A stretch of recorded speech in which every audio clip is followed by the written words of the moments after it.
Hi everybody, this is Matt. Thanks for watching and welcome back. We're going to talk about the dangers of squib loads. Squib loads specifically in handguns and rifles.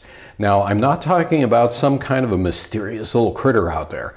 I'm talking about something that can lead to extremely bad results, which means that you can get physically injured by it. So, what is a squib? A squib is essentially when a bullet gets stuck partially down the barrel, you chamber around, you hit the bang switch, meaning pull the trigger, and you get the dreaded kaboom, where the gun essentially blows up in your hand and then you have shrapnel going everywhere and it just makes for a bad day. So let's talk about it. You've all seen the 22 LR quiet loads, haven't you? On the store shelves. I mean, during some of the times when we couldn't get 22 LR, they always had the quiet loads.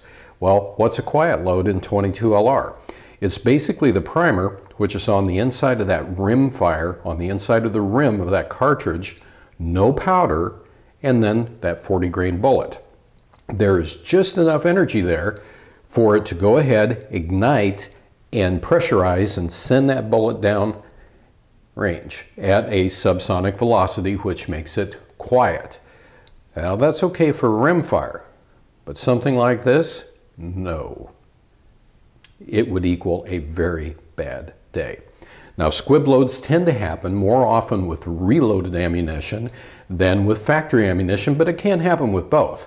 With reloads, you might say, well, why would that happen?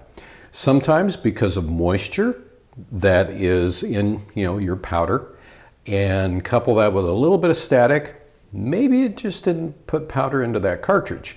So you end up with a cartridge that has a primer in it, it's got a bullet at one end, and when you go ahead and you pull the trigger, it appears to fire. The slide actually, most of the time, will reciprocate, come all the way back, and it'll chamber a new round.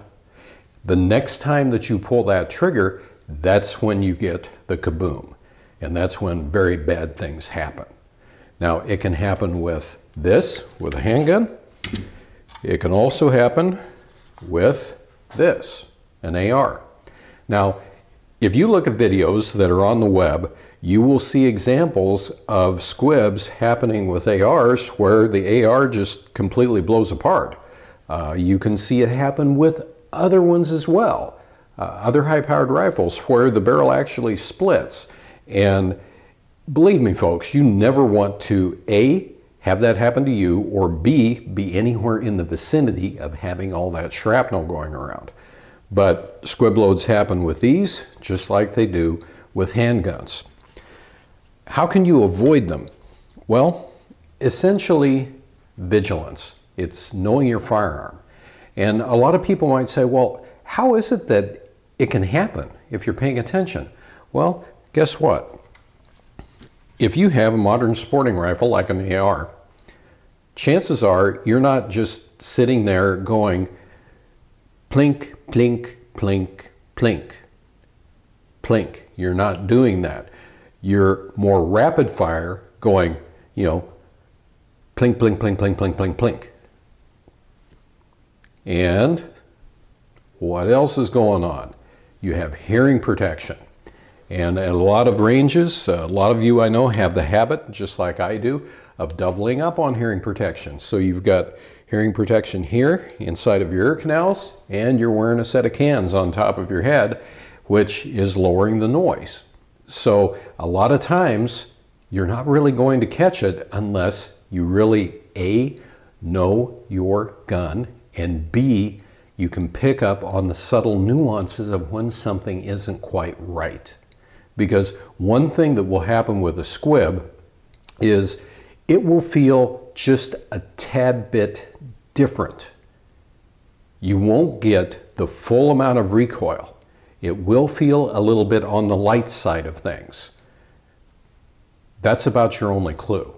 So you need to become familiar with whatever firearm it is that you're using and know how it sounds, know how it feels, know how it sounds and how it acts, all those little mechanical noises that it makes when it chambers around. Get used to how it sounds when you're sending rounds downrange. You don't have to just, sit there and rapid fire away at a target. You don't. Break your firearm in. Get used to how everything is working. If you're using reloads, be careful with them. Just simply be aware.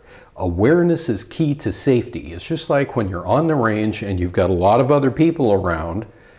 Be aware of your surroundings just in case somebody muzzle sweeps you, because that's a bad situation. Don't just trust that everything is going to be okay. One of my sayings is trust but verify, because I don't want to get injured. I don't want you to get injured. And the more educated you are about what a squib can do, the better off you are, the safer you are. Which brings to bear another question. A lot of times people have really saved their hands on handguns because they've been wearing gloves. But as some of you know, certain types of handguns right here, it's kind of hard to get a gloved finger in there, right? Some wise people that shoot 1911s with 45 ACP typically will put aluma grips on their gun. Aluminum-based grips, which would help in the event of a kaboom. With the AR platform, you never know what can happen. So what you always need to do is make sure that you have eyes and you have ears, meaning that you have safety glasses, preferably ballistic glasses, and you have hearing protection, you have clothing, and preferably gloves. Because anything to keep the shrapnel away from your body, from lacerating it, is a good thing. But squibs can and will sneak up on people. And it doesn't matter how experienced a shooter that you are. It can happen. It does happen. It is a more frequent occurrence than what it should be. So what happens when you get a squib? If you pick up on it, all right, how do you take care of it? Well, usually on, say, a handgun, if you know that you've got a squib in there and you've safety checked the weapon and you know that there's a stoppage in there, a wooden dowel works wonders, because with a wooden dowel, you can just simply tap it out.